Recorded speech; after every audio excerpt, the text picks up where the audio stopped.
bu ülkede muhafazakar ve dindar olduğunu ifade eden insanlarımız, mevcut iktidar partisi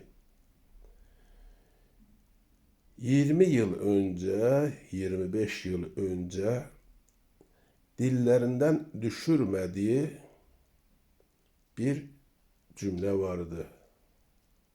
Neydi? Fırat'ın kenarında bir kuzuyu kurt kapar ise Allah Ömer'e sorar hesabını deniliyordu. Bunu diyerek de Hazreti Ömer'e örnek aldıklarını, Hazreti Ömer'in izinde olduklarını, Hazreti Ömer'in adaletini uygulayacaklarını vaat ediyorlardı. Bugün bu ifadelerde neden bulunulmuyor? Mevcut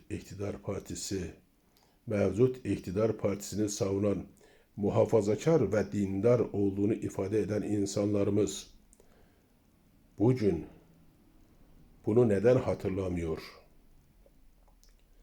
Bu ülkede nice ana kuzuları zamansız ölüyor.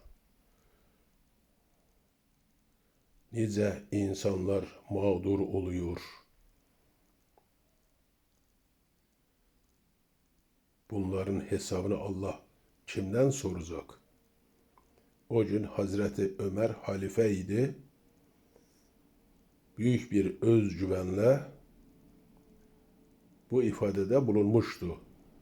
Bugün devletin bütün gücünü, kudretini, imkanı, yetkisini kullanmakta olan mevcut iktidar partisi ve mevcut iktidar partisini savunan muhafazakar ve dindar olduğunu ifade eden insanlarımız bugün Hazreti Ömer'in bu ifadesini neden hatırlamazlar?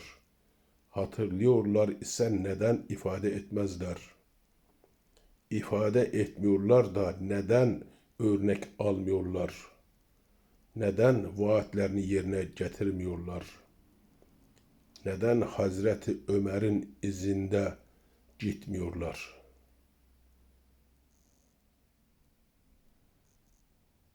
Ben merak ediyorum. Vicdani bir sorumluluk olarak da mevcut iktidar partisinin ve muhafazakar ve dindar olduğunu ifade eden insanlarımızın kendisini muhasebeye çekmesine, adaletten yana olan bir vicdan ile vicdan muhakemesi yapmasına vesile olabilmek amacıyla da ifade ediyor, paylaşıyorum.